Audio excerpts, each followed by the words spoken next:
നമസ്കാരം. News 1 middle ഈസ്റ്റിലേക്ക് സ്വാഗതം. ആദ്യം ഇന്നത്തെ പ്രധാന വാർത്തകളിലേക്ക്.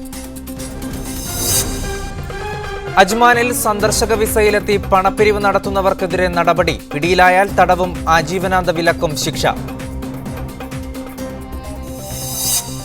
ഇറാഖ് അധിനിവേശകാലത്ത് കുവൈത്തിൽ നിന്ന് കാണാതായവർക്ക് വേണ്ടിയുള്ള UN അന്വേഷണം ഫലപ്രാപ്തിയിലെത്തിയില്ലെന്ന secretary general Ban Ki Moon. കാണാതായവർക്ക് ജീവഹാനി സംഭവിച്ചിരിക്കാമെന്ന ബാൻ കി മൂണിന്റെ റിപ്പോർട്ട്. തെരഞ്ഞെടുപ്പ് ഫലം സർക്കാരിന്റെ പ്രവർത്തനങ്ങളുടെ വിധിയെഴുത്താകുമെന്ന മുഖ്യമന്ത്രിയുടെ തൊലിക്കെട്ടി സമ്മതിക്കണമെന്ന് പിണറായി വിജയൻ. RSPയുടെ മുന്നണി മാറ്റത്തിനെതിരെ ജനങ്ങൾ വിധിയെഴുതുമെന്ന് VS അച്യുതാനന്ദൻ. ബിഷപ്പിനെതിരായ പരാമർശത്തിന്റെ പേരിൽ VT ബൽറാം MLAക്ക് KPCCയുടെ താക്കീത്. ബൽറാമിന്റേത് കയ്യടി നേടാനുള്ള ശ്രമമെന്ന് ഇടുക്കി ബിഷപ്പ്.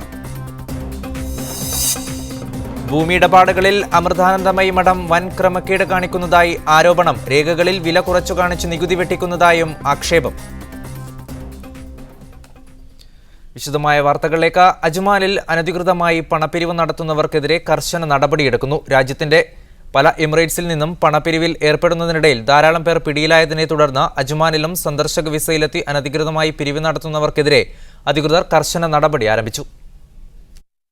സർക്കാരിന്റെ അനുമതി പത്രമില്ലാതെ പണപ്പിരിവ് നടത്തിയ അറബ് വംശജരടക്കമുള്ള നിരവധി പേരെ കഴിഞ്ഞ ദിവസങ്ങളിൽ പോലീസ് അറസ്റ്റ് ചെയ്തിട്ടുണ്ട്.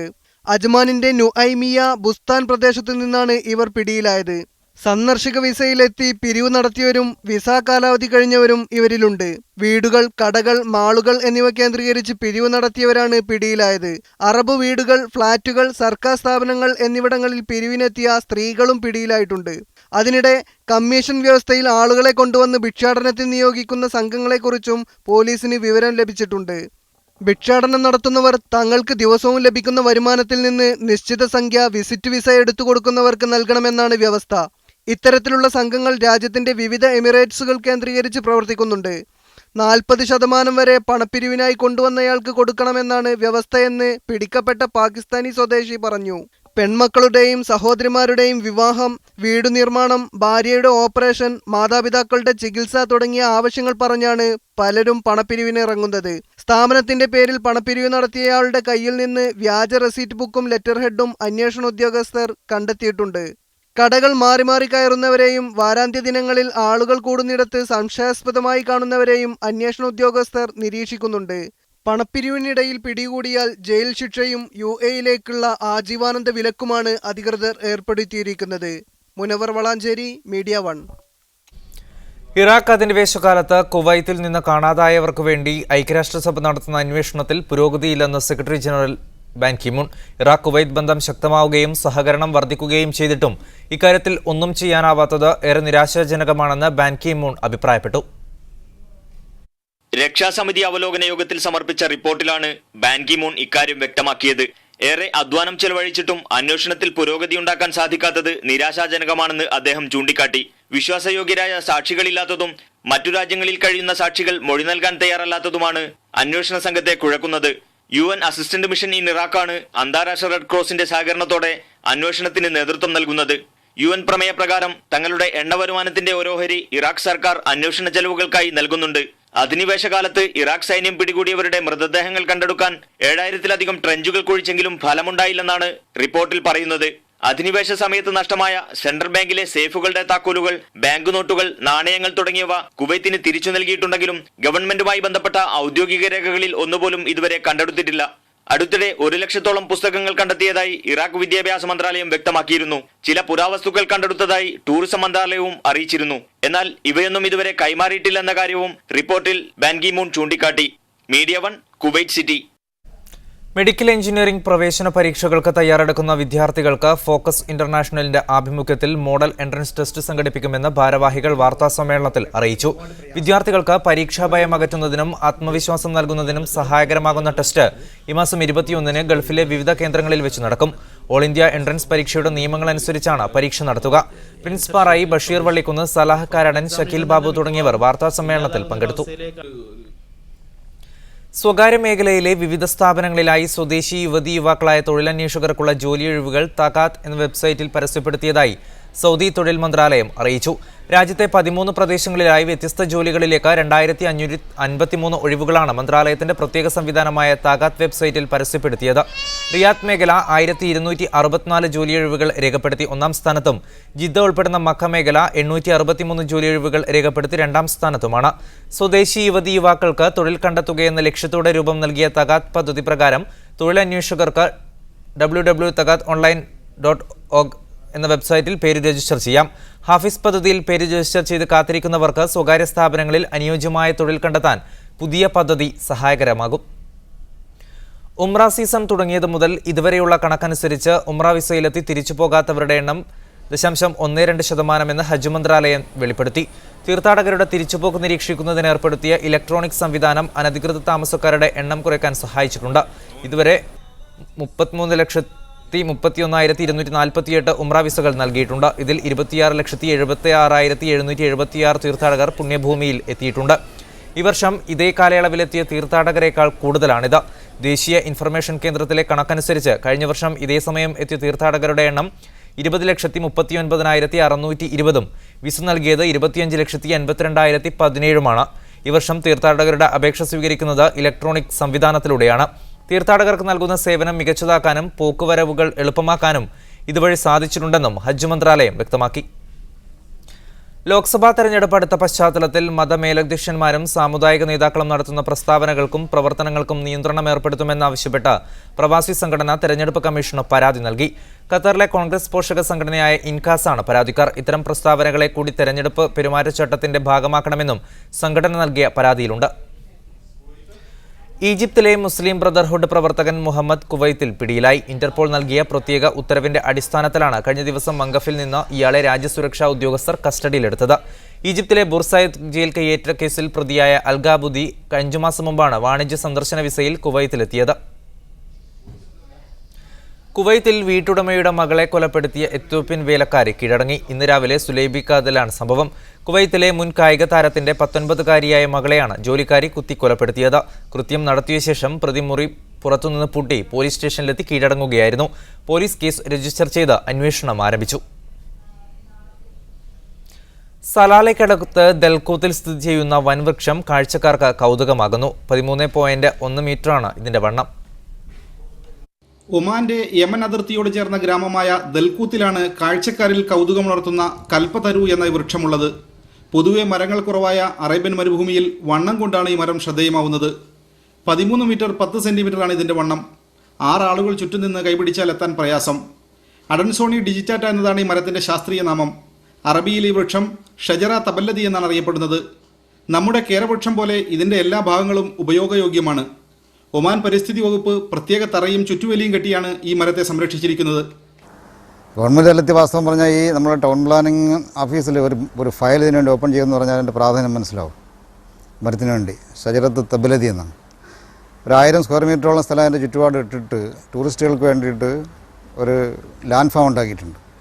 ഖരീഫ് സീസൺ ആകുമ്പോൾ നിബിഡ വനമായി മാറുന്ന പ്രദേശമാണിത്. ആ സമയത്ത് ഈ മരം തളർത്തു നിൽക്കുന്നത് കാണാൻ വളരെ മനോഹരമാണ് പോലും. വണ്ണം ഏറെയുണ്ടെങ്കിലും അധികം ഉയരമുള്ളവയല്ല ഈ ഇനം മരങ്ങൾ. അപൂർവതകൾ ഏറെയുള്ള ദോഫാറിലെ മറ്റൊരു അപൂർവതയാണ് ഈ മരമുത്തശ്ശി. ഈ മരഭീമനെ കാണാൻ നിരവധി സഞ്ചാരികളാണ് ഇവിടെ എത്തിച്ചേരുന്നത്. സലാലക്കടുത്ത് ദൽകൂത്തിൽ നിന്നും ക്യാമറമാൻ ER ലത്തീഫിക്കൊപ്പം KA സലാഹുദ്ദീൻ, മീഡിയ 1. ആൾദൈവങ്ങൾക്കും ആത്മീയ ചൂഷകർക്കുമെതിരെയുള്ള ജനകീയ പോരാട്ടങ്ങൾ ശക്തമാക്കണമെന്ന് Jamaat-e Islami Kerala general secretary P. Mujeeb Rahman ആവശ്യപ്പെട്ടു. അരങ്ങുവാഴുന്ന ആത്മീയ വാണിഭം എന്ന തലക്കെട്ടിൽ യൂത്ത് ഇന്ത്യ കുവൈറ്റ് സംഘടിപ്പിച്ച പൊതുസമ്മേളനത്തിൽ മുഖ്യപ്രഭാഷണം നടത്തുകയായിരുന്നു അദ്ദേഹം. കാട് കൈയടക്കാൻ പറ്റുന്നിടത്തവൻ കാട് കൈയടക്കാം, നദി കൈയടക്കാൻ പറ്റുന്നിടത്തവർ നദി കൈയടക്കാം. ഈ രാജ്യത്തെ ചില്ലറ വ്യാപാര ഇല്ലാത്ത ലോ ജിഹാദിനെ ആഘോഷമാക്കിയ മുഖ്യധാരാ മാധ്യമങ്ങൾ അമൃതാനന്ദമയി മഠത്തിലെ കൊള്ളരുതായ്മകളെ കുറിച്ച് മൗനം പാലിച്ചത് ശുദ്ധ കാപട്യമാണെന്നും മുഖ്യന്മാർ മുക്കിയാലും ആർജവമുള്ള മറ്റു മാധ്യമങ്ങളും സോഷ്യൽ മീഡിയകളും സ്ഥാനമുറപ്പിച്ച ആധുനിക യുഗത്തിൽ സത്യം മറച്ചുവെക്കാനാവില്ല എന്ന യാഥാർത്ഥ്യം തിരിച്ചറിയണമെന്നും മുജീബ് റഹ്മാൻ കൂട്ടിച്ചേർത്തു. അബ്ബാസിയ ഇന്ത്യൻ സെൻട്രൽ സ്കൂൾ ഓഡിറ്റോറിയത്തിൽ സംഘടിപ്പിച്ച പരിപാടിയിൽ youth India president Rafeeq Babu അധ്യക്ഷത വഹിച്ചു. KIG പ്രസിഡന്റ് KA സുബൈർ പൊതുസമ്മേളനം ഉദ്ഘാടനം ചെയ്തു. കുവൈത്തിലെ മത സാമൂഹിക സാംസ്കാരിക മേഖലകളിൽ പ്രവർത്തിക്കുന്ന തോമസ് മാത്യു കടവിൽ, മുഹമ്മദ് അരിപ്ര, ജസിൽ രാമപുരം, അഷ്റഫ് ഏഗരൂൽ, സിദ്ദീഖ് ഫൈസി കണ്ണാടിപ്പറമ്പ്, ശാന്തൻ ചെട്ടിക്കാട്, ഫൈസൽ മഞ്ചേരി എന്നിവർ സമ്മേളനത്തിൽ പങ്കെടുത്തു സംസാരിച്ചു. Youth India general secretary Shafi പെട്ടി സ്വാഗതം ആശംസിച്ചു. Media 1 Kuwait city. വാർത്തകളെ തിരിച്ചുവരാം. ഉമ്മുൽ ഖുവൈൻ ഇന്ത്യൻ അസോസിയേഷന്റെ നേതൃത്വത്തിൽ മാർച്ച് 21 വെള്ളിയാഴ്ച സൗജന്യ വൈദ്യപരിശോധനാ ക്യാമ്പ് സംഘടിപ്പിക്കുന്നു. വിദഗ്ധരായ ഡോക്ടർമാരുടെ സാന്നിധ്യമുണ്ടാവുന്ന ക്യാമ്പിൽ ഹൃദയരോഗം, എല്ലുരോഗം, ഗൈനക്കോളജി, ദന്തചികിത്സ, ശിശുരോഗം, നേത്രരോഗം, ത്വക്കുരോഗം, പ്രമേഹരോഗം, ചെവി, മൂക്ക്, തൊണ്ടാരോഗം തുടങ്ങിയ വിഭാഗങ്ങളിൽ പരിശോധന നടക്കും. പരിശോധനയ്ക്കൊപ്പം സൗജന്യ മരുന്ന് വിതരണവും ഉണ്ടായിരിക്കുമെന്ന് ബന്ധപ്പെട്ടവർ അറിയിച്ചു. ഉമ്മുൽ ഖുവൈൻ ഇന്ത്യൻ അസോസിയേഷൻ ഓഡിറ്റോറിയത്തിൽ രാവിലെ 7 മണി മുതൽ ഉച്ചയ്ക്ക് 2 മണി വരെയാണ് ക്യാമ്പ് നടക്കുക. ഖത്തറിൽ ഇന്ത്യൻ എംബസി ഈ മാസം 28-ന് ഓപ്പൺ ഹൌസ് സംഘടിപ്പിക്കുന്നു. ദോഹയിലെ എംബസി ഓഡിറ്റോറിയത്തിൽ നടക്കുന്ന പരിപാടിയിൽ ഖത്തറിലെ പ്രവാസി ഇന്ത്യക്കാരുടെ തൊഴിൽ സംബന്ധമായ പ്രശ്നങ്ങൾക്കാണ് പ്രഥമ പരിഗണനയെന്ന് എംബസി അധികൃതർ അറിയിച്ചു. വാഴക്കാട് അസോസിയേഷൻ ഖത്തർ ദോഹയിൽ സംഘടിപ്പിച്ച വാക്ക് ഫുട്ബോൾ ടൂർണമെന്റ് യുണൈറ്റഡിൽ കേരളം ചാമ്പ്യന്മാരായി. വെള്ളിയാഴ്ച നടന്ന ഫൈനൽ മത്സരത്തിൽ 1-നെതിരെ 2 ഗോളുകൾക്ക് ടോക്കിയോ ഫ്രെഡ് സർവീസസിനെയാണ് യുണൈറ്റഡ് കേരള പരാജയപ്പെടുത്തിയത്. സൗദി അറേബ്യയിലെ കാസർഗോഡ് ജില്ലക്കാരുടെ കൂട്ടായ്മയായ കെസ്വയുടെ 3ാം വാർഷിക ജനറൽ ബോഡിയും സാംസ്കാരിക സമ്മേളനവും റിയാദിൽ നടന്നു. സാംസ്കാരിക സമ്മേളനം അബൂബക്കർ ബിൻ അഹമ്മദ് ബാംബില ഉദ്ഘാടനം ചെയ്തു. SV അർസുൽ അഹമ്മദ്, കുഞ്ഞിക്കുമ്പള, റഫീഖ് പന്നിയങ്കര, MC അബ്ദുള്ള തുടങ്ങിയവർ സംസാരിച്ചു. സാമൂഹ്യ പ്രവർത്തന രംഗത്ത് മികച്ച സേവനം നടത്തുന്ന ശിഹാബ് കൊട്ടുകാട്, മൊയ്തീൻ കുട്ടി തെന്നല തുടങ്ങിയവർ സംസാരിച്ചു. മുഹമ്മദ് കുഞ്ഞിയുദ്ദീൻ പ്രസിഡന്റും CN ഖലീൽ സെക്രട്ടറിയുമായ പുതിയ ഭാരവാഹികളെയും തെരഞ്ഞെടുത്തു. അന്താരാഷ്ട്ര വൃക്ക ദിനത്തോടനുബന്ധിച്ച് focus Riyadh Shifa Al Jazeera പോളിക്ലിനിക്കുമായി സഹകരിച്ച് ബോധവൽക്കരണം സംഘടിപ്പിച്ചു. Shifa Al Jazeera manager Ashraf Vengatt ഉദ്ഘാടനം ചെയ്തു. Doctor George Philip, doctor Suresh എന്നിവർ ബോധവൽക്കരണ ക്ലാസുകൾ എടുത്തു. ഡോക്ടർ അബ്ദുൾ അസീസ്, ഷിഹാബ് കുട്ടുകാട്, ബദ്രുദ്ദീൻ പുളിക്കൽ, അഷ്റഫ് മരുദ, MK ഷറഫുദ്ദീൻ തുടങ്ങിയവർ സംസാരിച്ചു. അൽദാർ എക്സ്ചേഞ്ച് ട്രോഫിക്ക് വേണ്ടിയുള്ള Qatar Islahi association all India football tournament March 20-ന് തുടങ്ങും. ദോഹ സ്റ്റേഡിയത്തിൽ നടക്കുന്ന ടൂർണമെന്റ് ഏപ്രിൽ 18 വരെ തുടരുമെന്ന് സംഘാടകർ വാർത്താസമ്മേളനത്തിൽ അറിയിച്ചു. മലയാളി പ്രവാസികളുടെ നേതൃത്വത്തിലുള്ള 6 8 ടീമുകളാണ് ടൂർണമെന്റിൽ പങ്കെടുക്കുക. മംഗലാപുരം, മുംബൈ ടീമുകളാണ് മറ്റു 2. ഓരോ ടീമിലും 4 പേരെ സന്ദർശക വിസയിൽ കൊണ്ടുവന്ന് കളിപ്പിക്കാം. മറ്റു കളിക്കാർ ഖത്തറിൽ റെസിഡന്റ് വിസയിൽ നിന്നുള്ളവരായിരിക്കണം. ഖത്തർ ആതിഥേയത്വം വഹിക്കുന്ന 2022 ലോകകപ്പിനോട് ഐക്യദാർഢ്യം പ്രകടിപ്പിച്ച് പ്രത്യേക പരിപാടികൾ ഉദ്ഘാടന ചടങ്ങിനോടനുബന്ധിച്ച് നടക്കും. ഖത്തർ ഫുട്ബോൾ അസോസിയേഷൻ പ്രതിനിധികൾ പങ്കെടുക്കും. ഫൈനൽ മത്സരം ഏപ്രിൽ 18-ന് വൈകുന്നേരം 7:30-ന് നടക്കും. വാർത്താസമ്മേളനത്തിൽ chief patron Khalid Fakhru, public relation head Kabeer, general convener Safeer, Qatar Islahi association president EP Abdul Rahman, chairman Abdul Basheer Aldar, exchange പ്രതിനിധി VP Shine, patron Kuthub, click on പ്രതിനിധി അബ്ദുൾ ഖാദർ തുടങ്ങിയവർ പങ്കെടുത്തു. അടയാളം ഖത്തർ ദോഹയിൽ സംഘടിപ്പിച്ച സിനിമാസ്വാദന ക്യാമ്പിന്റെ ഭാഗമായി നടന്ന ഓപ്പൺ ഫോറത്തിന് സിനിമാ നിരൂപകൻ മധു ജനാർദ്ദനൻ നേതൃത്വം നൽകി. ദോഹ FCC ഓഡിറ്റോറിയത്തിൽ നടക്കുന്ന ചലച്ചിത്ര ക്യാമ്പ് മാർച്ച് 21-ന് സമാപിക്കും. P ഷംസുദ്ദീൻ, PR മനോജ് എന്നിവരും സംസാരിച്ചു. 5ാമത് അബുദാബി അന്താരാഷ്ട്ര ട്രയാത്ലൺ മത്സരങ്ങൾ അബുദാബിയിൽ സമാപിച്ചു. സൈക്ലിംഗ്, ഓട്ടം, നീന്തൽ എന്നിവ ഉൾപ്പെടുന്ന ട്രയാത്ലൺ മത്സരങ്ങൾക്ക് അബുദാബി കോർണിഷിലും യാസ്മറിന സർക്യൂട്ടിലും ഫോർമുല 1 ഗ്രാൻഡ് പി സർക്യൂട്ടിലുമായാണ് നടന്നത്. 68 രാജ്യങ്ങളിൽ നിന്നുള്ള 2000 അത്ലറ്റുകളാണ് മത്സരങ്ങളിൽ പങ്കെടുത്തത്. $2 ലക്ഷം സമ്മാനത്തുകയുള്ള triathlon championship Abu Dhabi tourism and cultural അതോറിറ്റിയുടെ നേതൃത്വത്തിലാണ് നടന്നത്. ഒളിമ്പിക്സ് ചാമ്പ്യന്മാരടക്കം നിരവധി ലോകത്തിലെ മുൻനിര താരങ്ങൾ ട്രയാത്ലണിൽ പങ്കെടുത്തിരുന്നു. കാണാതായ മലേഷ്യൻ വിമാനത്തിനായുള്ള അന്വേഷണം 11 രാഷ്ട്രങ്ങളിലേക്ക് കൂടി വ്യാപിപ്പിച്ചേക്കും. വിമാനം കണ്ടെത്താനായി കൂടുതൽ അന്താരാഷ്ട്ര സഹായം അഭ്യർത്ഥിച്ച മലേഷ്യ ചില രാജ്യങ്ങളോട് സാറ്റലൈറ്റ് വിവരങ്ങൾ നൽകണമെന്നും ആവശ്യപ്പെട്ടിട്ടുണ്ട്. ഇതിനിടെ തെരച്ചിൽ കരയിലേക്കും വ്യാപിപ്പിച്ചു. ഇന്ത്യയുൾപ്പെടെ 25 രാജ്യങ്ങൾ 8 ദിവസം പിന്നിട്ട തെരച്ചിലിൽ ഇപ്പോൾ പങ്കെടുക്കുന്നുണ്ട്. ആൻഡമാൻ ദ്വീപ്, കാസ്പിയൻ കടൽ എന്നിവയുടെ ഭാഗങ്ങളിലേക്ക് വിമാനം സഞ്ചരിച്ചിരിക്കാമെന്നാണ് ഒടുവിലെ നിഗമനങ്ങൾ. ഈ പശ്ചാത്തലത്തിലാണ് 11 രാജ്യങ്ങളിലേക്ക് കൂടി അന്വേഷണം വ്യാപിപ്പിക്കാൻ മലേഷ്യ ശ്രമം ആരംഭിച്ചത്. അമേരിക്ക, ചൈന, ഫ്രാൻസ് എന്നീ രാജ്യങ്ങളോട് കൂടുതൽ സാറ്റലൈറ്റ് വിവരങ്ങൾ നൽകാനും ആവശ്യപ്പെട്ടു.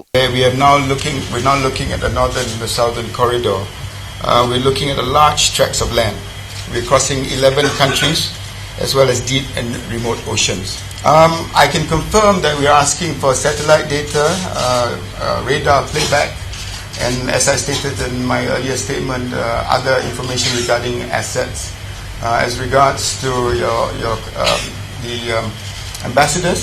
റാഞ്ചൽ സാധ്യത തള്ളിക്കളയാനാവില്ലെങ്കിലും വിമാനം കണ്ടെത്താനാണ് ഇപ്പോൾ മുൻഗണന നൽകുന്നതെന്ന് മലേഷ്യൻ ഗതാഗത മന്ത്രി പറഞ്ഞു.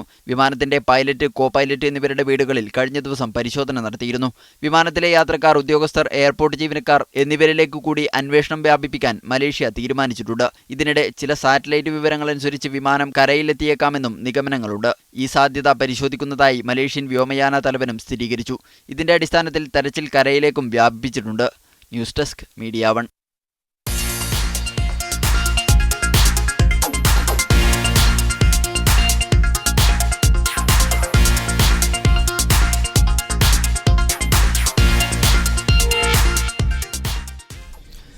GCC രാജ്യങ്ങളിൽ നിന്നും റഷ്യൻ കമ്പനികൾ പങ്കാളികളെ തേടുന്നു. വ്യാവസായിക സഹകരണം ലക്ഷ്യമിട്ട് കുവൈറ്റിലെയും ഇതര GCC രാജ്യങ്ങളിലെയും വ്യവസായ സംരംഭകരുമായി വിവിധ റഷ്യൻ കമ്പനികൾ ചർച്ച ആരംഭിച്ചതായി റഷ്യൻ അറബ് ബിസിനസ് കൗൺസിൽ മേധാവി സ്ലാനിസ്ലാവ് വാങ്കോവിറ്റ്സ് വ്യക്തമാക്കി.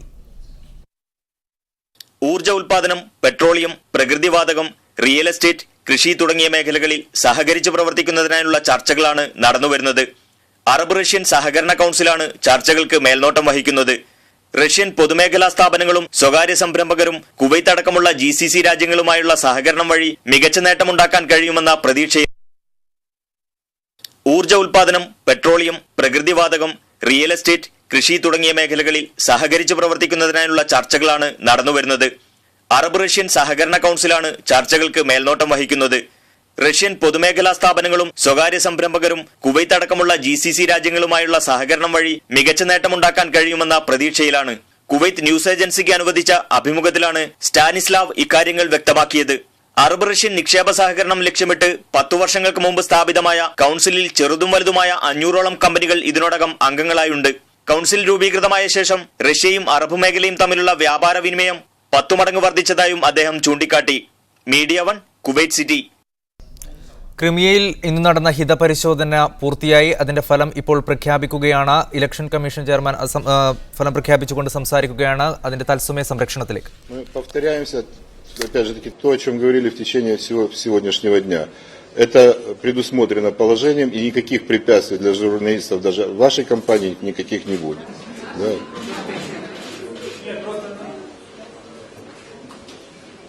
Мы сегодня были на первом участке праздника, и нам сказали, что решение затем пускать журналистов на почту или не пускать, решать завтра заседание вот этой участковой комиссии. Нам сказали, что вопрос.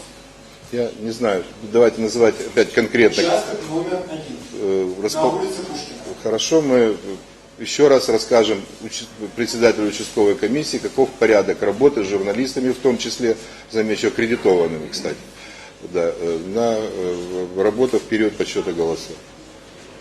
Еще вопросы? Поднимайте, пожалуйста, руки.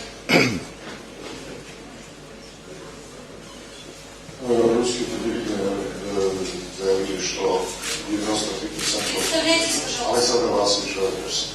Русские телевидения рассказали, что 93% проголосовали за присоединение Крыма России. Это он ошибался или нет? Я думаю, что они не просто не ошибались, а такой информации быть не могло, поскольку, как я уже сказал, еще подсчета голосов не было.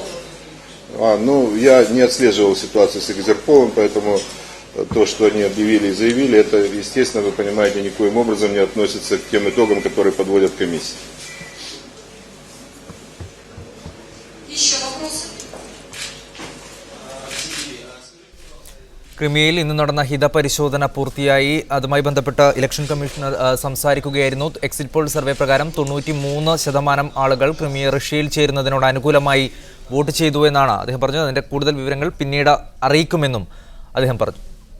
മറ്റൊരു വാർത്തയിലേക്ക്. അബുദാബി സർക്കാരിനും ദുബായ് സർക്കാരിനും ഇടയിലുള്ള സാമ്പത്തിക കരാർ പുതുക്കിയതായി അബുദാബി ഫിനാൻസ് ഡിപ്പാർട്ട്മെന്റും സെൻട്രൽ ബാങ്ക് ഓഫ് UAEയും വ്യക്തമാക്കി. അബുദാബിയുമായും സെൻട്രൽ ബാങ്ക് ഓഫ് UAEയുമായുള്ള $20 ബില്യൺ 1% നിർണിത പലിശയുടെ പുതുക്കിയ കരാറിലാണ് ദുബായ് ഒപ്പുവെച്ചത്. കരാർ പുതുക്കും വിധം 5 വർഷത്തേക്കായിരുന്നു. സാമ്പത്തിക പ്രതിസന്ധി സമയത്ത് ദുബായ്ക്ക് അബുദാബി സാമ്പത്തിക സഹായം നൽകിയത്. ദുബായ്ക്ക് വേണ്ടി Dubai civil aviation department chairman Sheikh Ahmed bin Saud Al Maktoum കരാറിൽ ഒപ്പുവെച്ചു. UAE president Sheikh Khalifa bin Zayed Al Nahyan അദ്ദേഹം ദുബായിയുടെ കൃതജ്ഞത രേഖപ്പെടുത്തി. സാമ്പത്തിക മാന്ദ്യ സമയത്ത് ദുബായിയെ കൈപിടിച്ചുയർത്തിയത് ഷെയ്ഖ് ഖലീഫയാണെന്നും Sheikh Ahmed bin Saud Al Maktoum അനുസ്മരിച്ചു. അബുദാബിയിലെ കോൺട്രാക്ടിംഗ് കമ്പനിയിൽ ജോലി ചെയ്യുന്നതിനിടെ അപകടത്തിൽപ്പെട്ട് കാഴ്ച നഷ്ടപ്പെട്ട മലയാളി യുവാവിന് 1 മില്യൺ ദിർഹം നഷ്ടപരിഹാരം ലഭിച്ചു. കൊല്ലം ചിറയിക്കിഴക്കൽ നമ്പിശ്ശേരി വീട്ടിൽ രാജു പ്രേംകുമാറിനാണ് അബുദാബി പ്രാഥമിക കോടതിയുടെ ഉത്തരവ് പ്രകാരം 1 മില്യൺ ദിർഹം ലഭിച്ചത്. പ്രാഥമിക കോടതിയുടെ വിധിക്കെതിരെ എതിർകക്ഷികളായ കമ്പനിയും ഇൻഷുറൻസ് കമ്പനിയും അപ്പീൽ ഫയൽ ചെയ്തിരുന്നെങ്കിലും സുപ്രീം കോടതി അപ്പീൽ തള്ളുകയായിരുന്നു. നിർമ്മാണ കമ്പനിയിൽ സർവേയറായി ജോലി ചെയ്യുന്നതിനിടെ 2009 അപകടം നടന്നത്. ദുബൈ ആസ്ഥാനമായി പ്രവർത്തിക്കുന്ന അഡ്വക്കേറ്റ് ഷംസുദ്ദീൻ കരുനാഗപ്പള്ളിയുടെ നേതൃത്വത്തിലായിരുന്നു കേസ് വാദിച്ചത്. നഷ്ടപരിഹാര തുക കൈപ്പറ്റിയതായി അഡ്വക്കേറ്റ് ഷംസുദ്ദീൻ മാധ്യമപ്രവർത്തകരെ അറിയിച്ചു.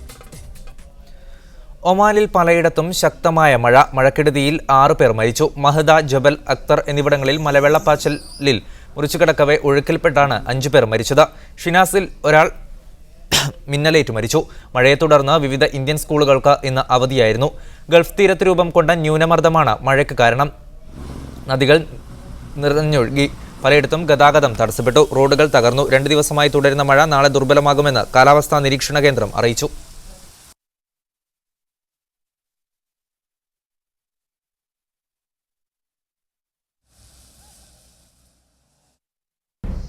സിറിയൻ ആഭ്യന്തര യുദ്ധം 4ാം വർഷത്തിലേക്ക്. 10,000ങ്ങളാണ് 3 വർഷം പിന്നിട്ട ആഭ്യന്തര യുദ്ധത്തിൽ കൊല്ലപ്പെട്ടത്.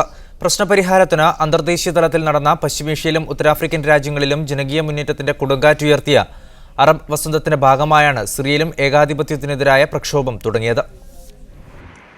2011 മാർച്ച് 15-ന് ജനാധിപത്യ പരിഷ്കാരങ്ങൾ ആവശ്യപ്പെട്ട് ജനം തെരുവിലിറങ്ങി. തുടക്കത്തിൽ സമാധാനപരമായ പ്രതിഷേധം അധികം വൈകാതെ സായുധ പോരാട്ടത്തിന് വഴിമാറി. ശക്തമായ ജനരോഷത്തെ ഉരുക്കുമുഷ്ടി കൊണ്ട് നേരിടാൻ അസദ് ഭരണകൂടം തീരുമാനിച്ചു. നിരായുധരായ പ്രക്ഷോഭകാരികളെ ടാങ്കും പീരങ്കിയും കൊണ്ട് നേരിട്ടു.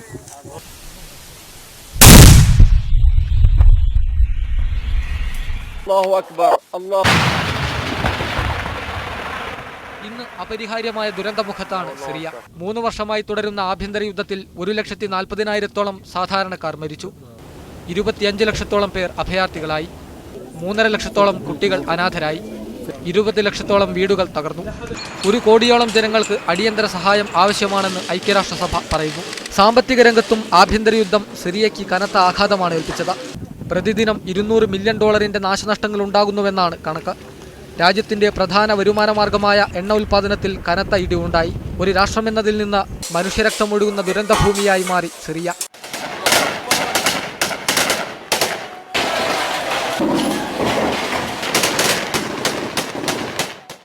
എന്നിട്ടും ബഷറുൽ അസദിന് കുലുക്കമില്ല. പക്ഷേ പ്രതിസന്ധിക്ക് രാഷ്ട്രീയ പരിഹാരം കാണാനുള്ള അന്താരാഷ്ട്ര സമ്മർദ്ദങ്ങളെ അധികകാലം അതിജീവിക്കാൻ അസദിന് കഴിയില്ലെന്ന് തന്നെയാണ് വിലയിരുത്തൽ. News desk media 1. ഈ വിഷയം തന്നെയാണ് ഇന്ന് ന്യൂസ് 1 മിഡിൽ ഈസ്റ്റ് ചർച്ച ചെയ്യുന്നത്. ഇന്ന് നമ്മോടൊപ്പം പങ്കെടുക്കുന്നു അന്താരാഷ്ട്ര നിരീക്ഷകൻ പി അബ്ദുൾ റസാഖ്, ഒപ്പം മാധ്യമപ്രവർത്തകൻ PK നിയാസ്, ഒപ്പം കോളേജ് അധ്യാപിക ശ്യാമ മേനോന് ടെലിഫോൺ ലൈനിലും പ്രതീക്ഷിക്കുന്നു. ആദ്യം ശ്രീ പി അബ്ദുൾ റസാഖിലേക്ക്. ശ്രീ പി അബ്ദുൾ റസാഖ്, ലോകത്ത് ഏകാധിപതികളെ തൂത്തെറിഞ്ഞ അറബ് വസന്തത്തിൽ നിന്നു തന്നെയാണ് സിറിയയിലെ ജനങ്ങളും ആവേശം ഉൾക്കൊണ്ടത്. പക്ഷേ മറ്റ് രാജ്യങ്ങളിൽ നടന്നതുപോലെയുള്ള ഒരു അട്ടിമറി അല്ലെങ്കിൽ ഏകാധിപത്യത്തിനെതിരെയുള്ള ഒരു വിജയം നേടാൻ സിറിയയിൽ ഇതുവരെ കഴിഞ്ഞിട്ടുമില്ല. എന്തുകൊണ്ട് സിറിയയിൽ മാത്രം ഇത്തരത്തിൽ ജനകീയ സമരങ്ങൾ പരാജയപ്പെടുന്നു? യഥാർത്ഥത്തിൽ ഇതൊരു വളരെ ആഴമേറിയ വിശകലനവും അതുപോലെ തന്നെ ബ്രോഡർ ക്യാൻവാസിൽ കാണേണ്ടതുമായ ഒരു പ്രമേയമാണ് സിറിയയിലെ പ്രശ്നം. കുറച്ച് സങ്കീർണവുമാണ്. സിറിയയിലെ പ്രശ്നം യഥാർത്ഥത്തിൽ അതിനെ സായുധമായ പോരാട്ടമാക്കി മാറ്റിയെടുത്താണ് പരാജയം ആരംഭിക്കുന്നത്. ഈജിപ്തിൽ 2011 ജനുവരിയിൽ തുടങ്ങിയ പ്രക്ഷോഭത്തിൽ നിന്ന്, പ്രതിഷേധ പ്രകടനങ്ങളിൽ നിന്ന് ആവേശം ഉൾക്കൊണ്ട സിറിയയിലെ പ്രക്ഷോഭകർ മാർച്ച് 15-ന് തുടങ്ങിയ പ്രക്ഷോഭം ജൂൺ ആകുമ്പോഴേക്ക് ഫ്രീ സിറിയൻ ആർമി എന്ന് പറയുന്ന രൂപത്തിൽ, ഇത് ജൂലൈ ആകുമ്പോഴേക്ക് ഫ്രീ സിറിയൻ ആർമി എന്ന് പറയുന്ന രൂപത്തിൽ ഒരു ആർമി രൂപപ്പെടുകയില്ല. ഈ ആർമി രൂപപ്പെട്ടതിന്റെ പിന്നിലെ ശക്തികളെ ശരിക്കും പഠനവിധേയമാക്കേണ്ടതുണ്ട്.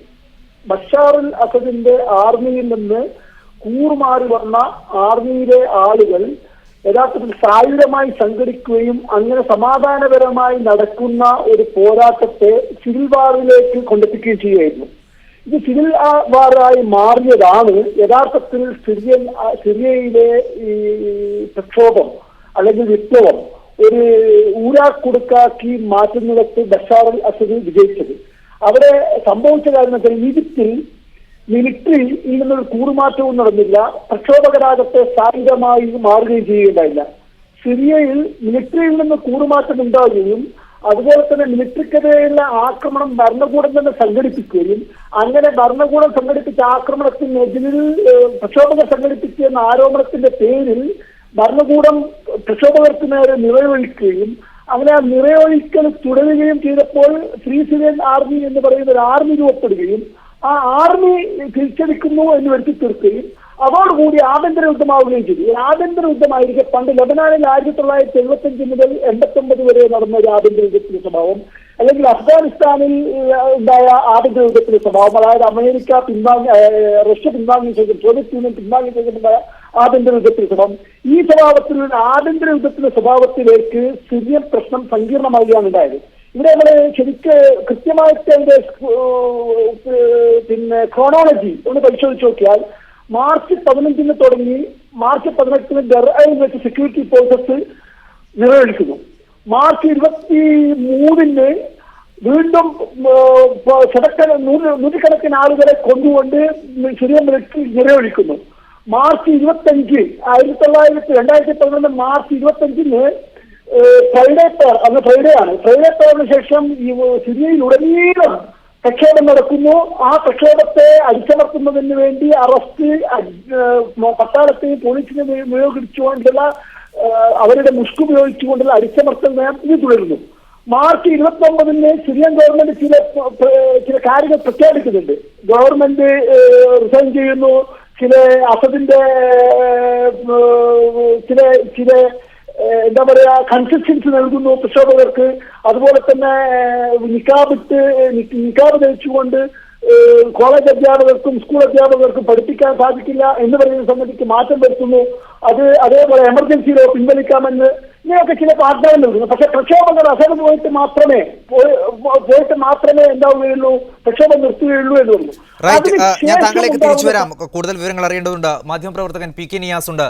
പി കെ നിയാസ്, ഒരു വശത്ത് ബഷാർ അൽ അസദിന്റെ ശക്തരായ സൈന്യം, മറുവശത്ത് ഫ്രീ സിറിയൻ ആർമി എന്ന രീതിയിൽ അതിനെ എതിർക്കുന്ന ഭാഗം. ഇപ്പോൾ അദ്ദേഹം സൂചിപ്പിച്ചതുപോലെ തന്നെ ഇങ്ങനെ രണ്ട് സൈനിക വിഭാഗങ്ങൾ തന്നെ യുദ്ധമുഖത്തുണ്ടായതാണ് ഒരുപക്ഷെ ജനകീയ സമരങ്ങളിൽ നിന്ന് വ്യത്യസ്തമായി സിറിയയിൽ കൂടുതൽ അടിച്ചമർത്തലുകൾ നടത്താൻ ബഷാർ അൽ അസദിനെ സഹായിച്ചതും ഇപ്പോഴും അവിടെ നടക്കുന്ന ജനകീയ പ്രതിഷേധങ്ങൾക്ക് വിരാമമില്ലാത്തതും.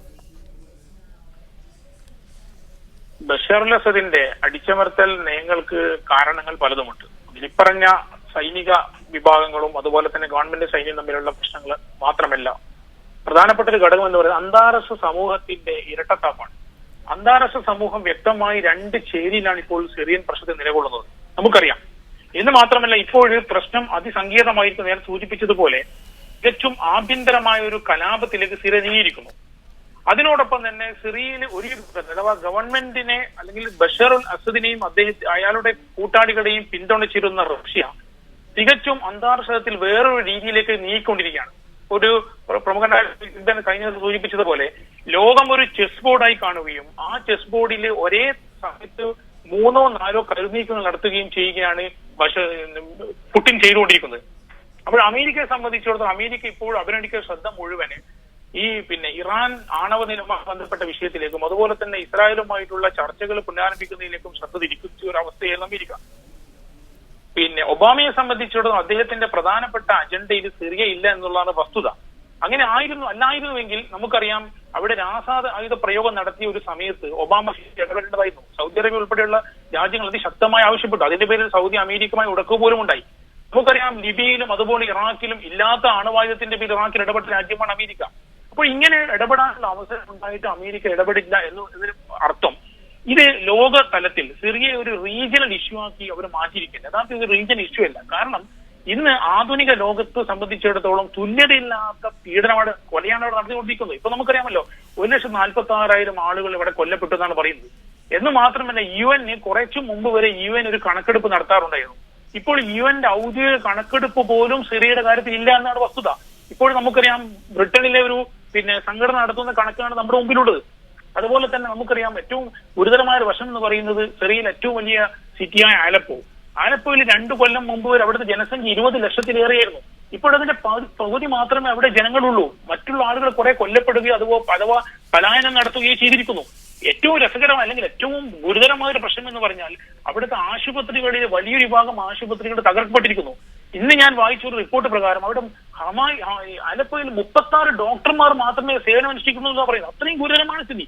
അപ്പൊ ഇവിടെ സംഭവം എന്ന് പറഞ്ഞാല് ഇവിടെ നേരത്തെ റസാഖ് സൂചിപ്പിച്ചതുപോലെ സൈനികമായ പരിഹാരത്തിന് മുമ്പ് തന്നെ ഒരു ചർച്ച നടത്തുക. ഈജിപ്തിലും അതുപോലെ തന്നെ ലിബിയിലും ഒക്കെ അല്ലെങ്കിൽ ടുണീഷ്യയിലും ഒക്കെ ഉണ്ടായതുപോലെ ഒരു സംവിധാനം ഉണ്ടാക്കാമായിരുന്നു. ഇപ്പോഴും അതിന് വകുപ്പുണ്ട്. നമുക്കറിയാമല്ലോ 1989 ത്വായിഫ് കരാർ, ലെബനാൻ ഇതേപോലെ 1925 ആരംഭിച്ച ആഭ്യന്തര യുദ്ധം ഏതാണ്ട് 15 കൊല്ലം നീണ്ടു നമ്മൾ അവസാനം തായിഫിൽ നടത്തിയ ഒരു കരാറിന്റെ അടിസ്ഥാനത്തിലായിരുന്നു ആഭ്യന്തരം നിലച്ചത്. ഇപ്പോഴും ലെബനാനിൽ ആഭ്യന്തര സംഘർഷം പൂർണ്ണമായും കഴിഞ്ഞെന്ന് നമുക്ക് പറയാനാവില്ല. എങ്കിൽ പോലും അങ്ങനെയുള്ള ഒരു അവസ്ഥ, ഒരു പുതിയൊരു രീതിയിലേക്ക് കാര്യങ്ങൾ പോയിട്ടില്ലെങ്കിൽ സിറിയയുടെ അവസ്ഥ വളരെ.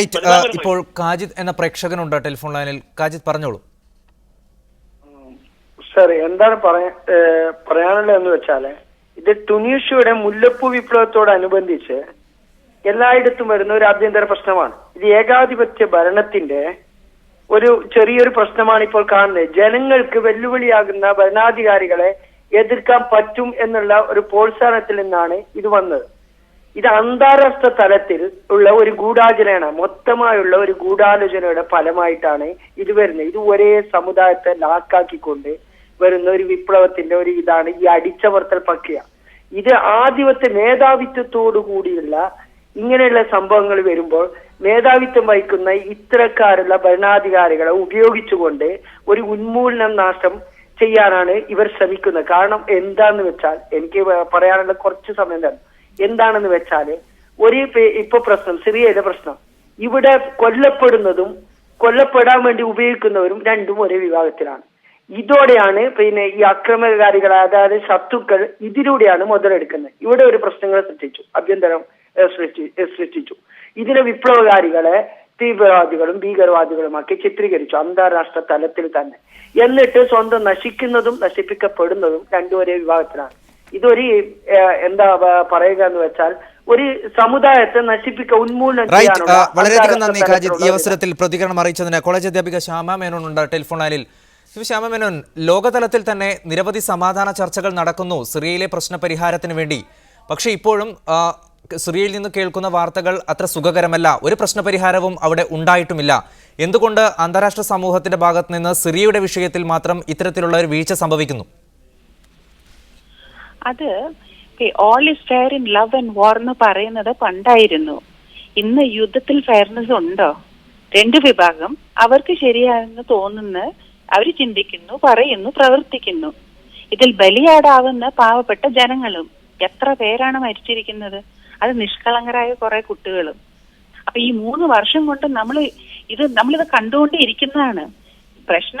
ഈ പ്രശ്നം ഒന്ന് അവസാനിപ്പിക്കണം എന്ന് തോന്നുകയാണെങ്കിൽ ഒരു പരിഹാരം കണ്ടെത്തുന്നത് UN തന്നെ ഇതിൽ ഇടപെടണം. ഇപ്പോഴത്തെ ഫൈനാൻഷ്യൽ സപ്പോർട്ട് കൊടുക്കുന്നത് പിൻവലിക്കുക. എന്നിട്ട് ശരിക്കും ആ 2 പാർട്ടിക്കാരും ഒരു ചർച്ചയ്ക്ക് തയ്യാറാകണം. ഇരുവിഭാഗത്തിന്റെ നേതാക്കളുമായി മുഖാമുഖം സംസാരിച്ച് ഇവിടുത്തെ ജനങ്ങളെ അവർക്ക് എന്താണ് ശരിയെന്ന് തോന്നുന്നത് അതനുസരിച്ചിട്ട് ഒരു തീരുമാനത്തിൽ എത്തിച്ചേരുവാണെങ്കിൽ ഈ പ്രശ്നം അങ്ങോട്ട് തീരും. കാരണം ഇതിൽ നിന്ന് പലർക്കും പറയാം, ഹിസ്റ്ററി പറയാം, ജോഗ്രഫി പറയാം. പക്ഷെ അതിൽ നിന്ന് ഇവിടെ ഈ സഫറിംഗ് ഒന്നും നമ്മൾ നിർത്താനൊന്നും പോകുന്നില്ലല്ലോ. അപ്പൊ ഫൈനാൻഷ്യൽ സപ്പോർട്ട് കൊടുക്കുന്നിടത്തോളം അവർ ഈ യുദ്ധത്തിന് തയ്യാറാവുക തന്നെ ചെയ്യും. കാരണം ഇവിടെ പവർ പൊളിറ്റിക്സ് ആണല്ലോ. അത് നിർത്തണമെങ്കിൽ ഫൈനാൻഷ്യൽ സപ്പോർട്ട് ആദ്യം നിർത്തുക. അത് കഴിഞ്ഞിട്ട് 2 പാർട്ടിക്കാരെയും കൂടി UN തന്നെ ഇതിൽ ഇടപെടണം. എന്നിട്ട് സ്ട്രോങ് ആയിട്ട് 2 പേര് അവർക്ക് ഈ നാടിന് എന്ത് ചെയ്യാൻ പറ്റും, അത് എങ്ങനെ ശരിയാവാന്നാണ് UN തന്നെ. അത് നമുക്ക് അവരെ എല്ലാം സപ്പോർട്ട് ചെയ്യും. ഇപ്പൊ നമുക്ക് ചോദിക്കാവുന്നത് UN അടുത്ത് മാത്രമേ ഉള്ളൂ. അവര് പിൻവലിച്ചു കഴിഞ്ഞാൽ വി കനോട്ട് ഡു എനിത്തിങ് എന്ന് പറഞ്ഞു കഴിഞ്ഞാൽ നമുക്കൊന്നും ചെയ്യാൻ പറ്റില്ല അതില്. അപ്പൊ ഇവിടെ UN തന്നെ ഇതിൽ ഇടപെടണം എന്നാണ് എനിക്ക് തോന്നുന്നത്. റൈറ്റ്, ഞാൻ തിരിച്ചു വരാം താങ്കളിലേക്ക്. അബ്ദുൾ റസാഖ്, ഇത്തരത്തിൽ സിറിയൻ വിഷയത്തിൽ ലോകരാജ്യങ്ങൾക്കിടയിൽ തന്നെ ഒരു ഭിന്നത രൂപപ്പെടുന്നു. അമേരിക്കയും റഷ്യയും ഒക്കെ വിഭിന്ന ചേരികളിൽ നിൽക്കുന്നു ഈ വിഷയവുമായി ബന്ധപ്പെട്ട്. ഒരുപക്ഷെ അവിടുത്തെ പ്രശ്നപരിഹാരത്തിന് ഏറെ വിഘാതമായി നിൽക്കുന്നത് ഈ ഒരു വിഷയം തന്നെയല്ലേ? കേരളത്തിൽ കുറച്ചും കൂടി വൈഡർ ക്യാൻവാസ്, നേരത്തെ പറഞ്ഞ വൈഡർ ക്യാൻവാസിൽ സ്ഥാനങ്ങളാണ്. കാരണം ഇവിടെ അയൽവക്കത്ത്, സിറിയയുടെ അയൽവക്കത്ത് ഇസ്രായേൽ എന്ന് പറയുന്ന രാജ്യമുണ്ട്. അമേരിക്കയെ സംബന്ധിച്ചിടത്തോളം ഇസ്രായേലിന്റെ സുരക്ഷ വളരെ പ്രധാനമാണ്. സിറിയ ആഭ്യന്തര യുദ്ധത്തിൽ എത്രമാത്രം ദുർബലീകരിക്കപ്പെടുന്നോ, എന്തുമാത്രം വീക്കാകുന്നോ അത്ര കണ്ട് ഇസ്രായേൽ സുരക്ഷിതമാകുന്നു എന്നതാണ് അർത്ഥം. രണ്ടാമതായിട്ട് ഈ സിറിയയെ ബഷാർ അൽ അസദിനെ സഹായിക്കുന്ന രാജ്യങ്ങൾ എന്ന് പറഞ്ഞാൽ റഷ്യ, ഹിസ്ബുള്ള, ഇറാൻ, ഈ മൂന്ന് ശക്തികളും ബഷാർ അൽ അസദിന്റെ പിന്നിൽ വളരെ ശക്തമായിട്ടുണ്ടാകുമ്പോൾ പ്രതിപക്ഷം എന്ന് പറയപ്പെടുന്ന ശക്തിയെ സഹായിക്കുമെന്ന് കരുതപ്പെടുന്ന ആളുകൾ അതിൽ പൂർണ്ണമായും സഹകരിക്കുന്നവരല്ല. അമേരിക്കക്ക് ഭിന്ന താല്പര്യങ്ങളുണ്ട്. സിറിയയിലെ പ്രതിപക്ഷം ഇസ്ലാമിസ്റ്റ് ഓറിയന്റഡ് ആയി പോകുമോ എന്നത് അമേരിക്ക ഭയപ്പെടുന്നു. അയൽപക്കത്തെ അറബ് രാജ്യങ്ങൾ ഭയപ്പെടുന്നു. കാരണം വിപ്ലവം അവിടെ കൂടി പരക്കുമല്ലേ. ഈജിപ്തിൽ തന്നെ യഥാർത്ഥത്തിൽ ഈജിപ്തിനും സിറിയക്കും ഇടയിൽ ഒരുപാട് സമാനതകളുണ്ട്. ഈജിപ്തിലെ ഇപ്പോഴത്തെ മിലിറ്ററി സിറിയക്ക് പഠിച്ചതാണ്. യഥാർത്ഥത്തിൽ ഈജിപ്തിനെ വെച്ച് നേരത്തെ സായുധമായി വിപ്ലവകാര്യങ്ങൾ നേരിട്ടിരുന്നില്ല. എന്നാൽ ഭരണകൂടത്തെ മറിച്ചിട്ട ശേഷം കൃത്യമായും വ്യക്തമായും ഈ ഈജിപ്തിലെ പട്ടാളവും ഫോളോ ചെയ്ത സിറിയൻ രീതിയാണ്. പക്ഷെ ഈജിപ്തിലെ വ്യത്യാസം എന്താണെന്ന് വെച്ചാൽ ഈജിപ്തിൽ ബ്രദർഹുഡ് മൂവ്മെന്റിന്റെ കൺട്രോളിലായതുകൊണ്ട് അവർ സായുധമായി നേരിട്ടില്ല എന്നതുകൊണ്ട് മാത്രമാണ് ഈജിപ്ത് ആഭ്യന്തര യുദ്ധത്തിൽ നിന്ന് രക്ഷപ്പെട്ടത്. അല്ലെങ്കിൽ ഈജിപ്തിൽ സംഭവിച്ചത് മറ്റേതെങ്കിലും രാജ്യത്തായിരുന്നെങ്കിൽ സിറിയയിൽ സംഭവിച്ചതിന്റെ സമാന രൂപത്തിലുള്ള സംഗതി ഈജിപ്തിൽ സംഭവിക്കുമായിരുന്നു. സിറിയയിൽ സംഭവിച്ചതെന്ന് വെച്ചാൽ June 6 2011 June 6 Syrian state official media ഔദ്യോഗികമായി 120 സിറിയൻ പട്ടാളക്കാർ കൊല്ലപ്പെട്ടു എന്ന്, അതായത് ജെഷ് അൽ ഷുഗൂർ എന്ന് പറയുന്ന സ്ഥലത്ത് സിറിയൻ പട്ടാളക്കാർ കൊല്ലപ്പെട്ടു എന്ന് ആരോപിച്ചു. സിറിയൻ പട്ടാളക്കാർ കൊല്ലപ്പെട്ടിരുന്നു, വസ്തുത ശരിയാണ്. പക്ഷെ പട്ടാളക്കാരെ ആ നാട്ടുകാർ പറഞ്ഞ് പട്ടാളക്കാരെ കൊന്നത് ഗവൺമെന്റ് സേനയാണ്, പട്ടാളക്കാർ പ്രക്ഷോഭകർക്ക് നേരെ വെടിവെക്കാനുണ്ടായില്ല മുതിർന്നില്ല.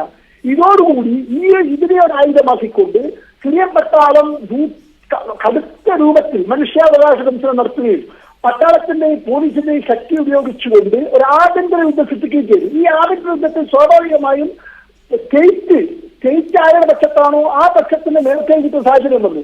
പ്രത്യേകിച്ചും പ്രതിപക്ഷത്തുള്ള ശക്തികൾ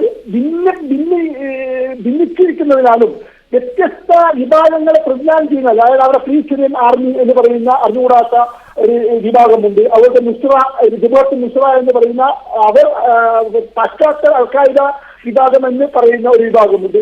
അതുപോലെ തന്നെ ആർമി ഓഫ് ഇസ്ലാം ഉണ്ട്. മറ്റൊന്ന് സൗദി അറേബ്യ പിന്താങ്ങുന്ന വേറൊരു ശക്തിയുണ്ട്. അങ്ങനെ ഭിന്നശക്തികൾ, യഥാർത്ഥ ഭിന്നശക്തികൾക്കിടയിൽ പിടിവലി കൂടുന്ന ഒരുപാട് ശക്തികളാണ് പ്രതിപക്ഷത്തുള്ളത്. ഈ പ്രതിപക്ഷത്തിന്റെ ഭിന്നിപ്പും അതോടൊപ്പം തന്നെ പ്രതിപക്ഷത്തെ ആത്മാർത്ഥമായി സഹായിക്കുവാൻ അയൽപക്കത്തെ അറബ് രാജ്യങ്ങൾ വിപ്ലവം അവിടേക്ക് കൂടി ഭയപ്പെടുന്നതിനാലും പിന്നെ അതുപോലെ അമേരിക്ക ഇസ്ലാമിസ്റ്റ് ഓറിയന്റഡായിട്ടുള്ള ശക്തി വരുന്നത് ഇസ്രായേലിനെ ദുർബലീകരിക്കുന്നതിനാലും പിന്തുണക്കാൻ തയ്യാറുമില്ല. അപ്പൊ സ്വാഭാവികമായ ഒരു സ്റ്റേൽമേറ്റ് രൂപപ്പെടുന്നു. ഈ സ്റ്റേൽമേറ്റിലാണ് യഥാർത്ഥത്തിൽ ഇസ്രായേൽ എന്താകുന്നത് സുരക്ഷിതമാകുന്നത്. അങ്ങനെ ഇസ്രായേലിന്റെ സുരക്ഷിതത്വം ഉറപ്പുവരുത്തുന്നതിന് വേണ്ടി കൂടിയാണ് ഇതര രാജ്യങ്ങളിൽ ഇടപെട്ടതുപോലെ സിറിയയിൽ ഇടപെടുന്നതിൽ നിന്ന് പാശ്ചാത്യ ശക്തികൾ യഥാർത്ഥത്തിൽ ഉണ്ടാകുന്നത്. ഇപ്പോൾ സജർ എന്ന പ്രേക്ഷകനുണ്ട് ടെലിഫോൺ ലൈനിൽ. സജർ പറഞ്ഞോളൂ. എനിക്ക് പറയാനുള്ളത് എന്ന് പറഞ്ഞാൽ നമ്മള് ഈ കേൾക്കണത് മാത്രമല്ല അവിടെ നടക്കുന്നത്. നമ്മളിപ്പോ പലതും നിങ്ങൾ പത്രത്തിൽ വായിച്ചിട്ടും മറ്റുള്ളതുമായിട്ടും നിങ്ങൾ കുറെ കാര്യങ്ങൾ കേൾക്കുന്നുണ്ടല്ലോ. നിങ്ങൾ പുറത്തുനിന്ന് കേൾക്കണ മാതിരിക്കല്ല അവിടെ നടക്കുന്ന കാര്യങ്ങൾ. കാരണം ഞാൻ സിറിയനെ സംബന്ധിച്ചിടത്തോളം എനിക്ക് അവിടെ കുറച്ച് സ്ഥലങ്ങളുണ്ട്, കുറച്ച് കൃഷിത്തോട്ടങ്ങളുണ്ട്, എനിക്ക് കുറെ കാര്യങ്ങളുണ്ട് അവിടെ. അപ്പൊ സ്ഥിരം ഈ യുദ്ധ സമയത്ത് ഞാൻ ഒരു 4-5 പ്രാവശ്യം ഇപ്പൊ ഒരു 6 മാസം മുന്നേ വരെയും കൂടി അവിടെ ഞാൻ സഞ്ചരിച്ചിരുന്നു. എനിക്ക് കൂട്ടിനായിട്ട് ഇന്ത്യന്റെ UN-ന്റെ തമിഴ്നാട്ടുകാരനാണ്, അവിടുത്തെ ഒരു 6 രാജ്യങ്ങളുടെ ഒരു ഓഫീസറാണ്, പേരൊന്നും ഞാൻ ഇപ്പൊ പറയുന്നില്ല, അവരൊപ്പം ഉണ്ടായിരുന്നു. പിന്നെ ഇതുപോലെ തന്നെ ഇന്ത്യൻ എംബസിയിലെ അവിടുത്തെ വലിയ വലിയ ഉദ്യോഗസ്ഥന്മാരെ ഞാൻ സാധാരണ കാണാറുണ്ട്. അങ്ങനെ ഒരുപാട് കാര്യങ്ങൾ അതിനെക്കുറിച്ച് നിങ്ങൾക്ക് മനസ്സിലാവാത്ത കുറെ കാര്യങ്ങൾ കിടക്കുന്നുണ്ട്. അതായത് ആദ്യത്തെ ഫസ്റ്റ് ബോംബ് ഇവിടെ പൊട്ടുന്ന സമയത്ത് ഞാൻ ആ പൊസിഷനിലുണ്ട്. ഒരു മനുഷ്യനും അവിടുന്ന് പുറത്തിറങ്ങാൻ നിന്ന് തരിച്ചു നിന്നിരുന്ന സമയത്ത് പോലും ഞാൻ അവിടെ ഒറ്റയ്ക്ക് നടന്നിരുന്നു. ഈ 6 മാസം മുന്നേ ഞാൻ അവിടെ ചെന്ന് ഷാമിലുണ്ടായിരുന്നു. ഞാൻ ഡോളർ മാറ്റി, എന്റെ കയ്യിൽ $10,000 ഉണ്ടായിരുന്നു. എന്നെ മിലിറ്ററി പിടിച്ചു വെച്ച് എന്റെ കയ്യിൽ ID പോലും ഇല്ല. ഞാൻ എന്റെ ഹോട്ടലിൽ വെച്ചിട്ടുണ്ടായിരുന്നു. അവരെന്നോട് ചോദിച്ചു നീ ആരാണെന്ന്. ഞാൻ പറഞ്ഞു ഞാൻ ഇന്ത്യക്കാരനാണ്. നീ എന്തിനു ഇവിടെ വന്നു? ഞാൻ പറഞ്ഞു എനിക്ക് ഡോളർ മാറാണ്ടായിരുന്നു, എനിക്ക് ഇന്ത്യന്റെ ഇത്രയും പൈസ വേണം, അതിന് വേണ്ട. മിലിറ്ററി എന്നെ വീട്ടിൽ കൊണ്ടുവിട്ടു. അതൊന്ന്. രണ്ടാമത്തത് ഞാൻ ഹമ എന്ന് പറഞ്ഞ പ്രവിശ്യയിൽ ഞാൻ പോയിരുന്നു. അവിടെ എനിക്ക് കുറച്ച് ലാൻഡ് ഉണ്ട്, സ്ഥലമുണ്ട്. അവിടെ ചെന്ന് നോക്കുമ്പോൾ അവിടുന്ന് കുറച്ച് ഏരിയയിൽ നിന്ന് പോയാൽ ജയ്ഷൽ ഹർ എന്ന് പറയുന്ന ഇവരുടെ ഓപ്പോസിറ്റ് ടീമാണ്. റൈറ്റ്, വളരെയധികം നന്ദി. സമയപരിമിതി മൂലം ഇടപെടുകയാണ് സുജർ. അവസാനമായി Shri P K Niyas, Arab രാജ്യങ്ങളിൽ ഒരു സമാധാനം പുലരാനുള്ള ആഗ്രഹിക്കുന്നില്ല, ചില മോശമായിട്ടുള്ള സംഭവങ്ങൾ അവിടെ നടക്കാൻ ആഗ്രഹിക്കുന്നു വിദേശ ശക്തികൾ അല്ലെങ്കിൽ അന്താരാഷ്ട്ര തലത്തിലുള്ള പല ശക്തികളും. അതുകൊണ്ട് തന്നെയാണ് ഒരു സമാധാനം സിറിയയിൽ പുലരാത്തതും. ഇത്തരത്തിലുള്ള നിരീക്ഷണങ്ങളോട് താങ്കൾ എങ്ങനെ യോജിക്കുന്നു? അത് ഒരു വശം ആണ്. അതേസമയം എനിക്ക് പറയാനുള്ളത്, സിറിയൻ പ്രശ്നം ആത്മാർത്ഥമായി പരിഹരിക്കണമെന്ന് UN-നും അമേരിക്കക്കും താല്പര്യമുണ്ടായിരുന്നുവെങ്കിൽ അതിൽ കക്ഷിയായ ഒരു രാജ്യം എന്നതിൽ ഇറാനെ കൂടി അതിൽ പങ്കെടുപ്പിക്കാമായിരുന്നു. അതായത് നമുക്കറിയാം, റഷ്യയെ പോലെ ഇറാനും ഹിസ്ബുള്ള രാജ്യമല്ല എങ്കിൽ പോലും ഇറാൻ ഒരു രാജ്യമാണ്. ഇറാൻ അതിനെ അന്ധമായി സപ്പോർട്ട് ചെയ്യണം. അപ്പൊ ഇറാനെ കൂടി പങ്കെടുപ്പിക്കുവാനുള്ള ഒരു നീക്കം പോലും അമേരിക്കയുടെ നിർബന്ധ ബുദ്ധിയാൽ നടന്നില്ല. അമേരിക്കയെ സംബന്ധിച്ചിടത്തോളം സിറിയൻ പ്രശ്നം അത് അതേ രീതിയിൽ തുടർന്ന് തന്നെ വേണം. അമേരിക്ക വേറെ ഒരു താല്പര്യമാണ് നമുക്കറിയാം. അപ്പൊ ഇതിന് വേറൊരു വശം കൂടി നമുക്കറിയാം. ഈ പ്രതിപക്ഷത്തുള്ള പാർട്ടികളെ പോലും അവിടെ റബൽ മൂവ്മെന്റ് എന്ന് പറയുന്ന റബൽ മൂവ്മെന്റിനെ പോലും തലപ്പത്തെ ആളുകൾക്കിടയിൽ വലിയ അസ്വാരസ്യങ്ങളുണ്ട്. പിന്നെ ഒരു അറബ് രാജ്യങ്ങളിൽ തന്നെ രണ്ട് വിഭാഗം രണ്ട് തരത്തിലായി സപ്പോർട്ട് ചെയ്യുന്നു. അങ്ങനെയുള്ള ചില പ്രശ്നങ്ങൾ അവിടെ ഉണ്ട്. മൊത്തത്തിൽ ഇതൊരു സുന്നി പ്രശ്നമായി കണക്കാക്കാതെ ഇതൊരു ആഗോള തലത്തിലുള്ള വളരെ ബേണിംഗ് ഇഷ്യൂ ആയിട്ട് തന്നെ കണക്കാക്കിയെങ്കിൽ മാത്രമേ ഈ സെയിം പ്രശ്നത്തിന് പരിഹാരം കാണുകയുള്ളൂ. അതുകൊണ്ട് തന്നെ എല്ലാ ഭാഗത്തുമുള്ള എല്ലാ വിഭാഗം ആളുകളെയും ഒരുമിച്ചിരുത്തുവാനുള്ള ഒരു നീക്കം UN-ന്റെ ഭാഗത്ത് ഉണ്ടാവേണ്ടത്. ഇപ്പോ ലഗ്ദർ ഇബ്രാഹിമി ഇന്നോ നാളെയോ മറ്റോ ഇറാനിൽ സന്ദർശിക്കുന്നുണ്ടെന്ന് പറഞ്ഞു. അദ്ദേഹം നേരത്തെ സന്ദർശിക്കേണ്ടതായിരുന്നു. അപ്പോൾ അത് മാത്രമല്ല നമ്മൾ കാണേണ്ടത് സംഗതി കുറച്ചുകൂടി രൂക്ഷമാകാനുള്ള സാധ്യത വളർന്നുകൊണ്ടിരിക്കുന്നു. ഇപ്പൊ നമുക്കറിയാം, നേരത്തെ അസദിന് ഇതില്ലാത്ത അസദിന് സ്ട്രോങ് ഹോൾഡ് അല്ലാത്ത അല്ലെങ്കിൽ അസദിന് പോകാൻ പറ്റാത്ത സ്ഥലങ്ങൾ കൂടി ദമസ്കസിൽ നിന്ന് 20 മൈൽ അപ്പുറമുള്ള സ്ഥലങ്ങളിൽ പോലും അസദ് ഇപ്പോൾ വളരെ നിർബാധം സഞ്ചരിച്ചുകൊണ്ടിരിക്കുകയാണ്. മാത്രമല്ല പ്രതിരോധങ്ങൾ വളരെ ശക്തമായി അസ്തമിച്ചിരിക്കുന്ന ഒരു അവസ്ഥയിലേക്കാണുള്ളത്. ജൂണിൽ നടക്കുന്ന തെരഞ്ഞെടുപ്പിൽ വീണ്ടും അസദ് മത്സരിക്കുമെന്ന് കേൾക്കുന്നു. അടുത്ത 7 കൊല്ലത്തെ ടേം ആയിരിക്കും, 3ാമത്തെ ടേം. ഇത് യഥാർത്ഥത്തിൽ ഒരു ഏകാധിപതി അസദിനെ നമ്മളെ സംബന്ധിച്ചിടത്തോളം പരിഷ്കൃത ലോകത്തെ സംബന്ധിച്ചിടത്തോളം ഒരിക്കലും അംഗീകരിക്കാൻ കഴിയാത്തൊരു റൈറ്റ്, സമയപരിമിതി മൂലം ഇടപെടുകയാണ്. വളരെയധികം നന്ദി P K Niyas, PP Abdul Razak, ഒപ്പം ശ്യാമ മേനോൻ, ഒപ്പം പ്രതികരണം അറിയിച്ച പ്രേക്ഷകർക്കും. ന്യൂസ് ഓൺ മിഡിൽ ഈസ്റ്റ് ഇവിടെ പൂർണ്ണമാകുന്നു. Good night and good bye.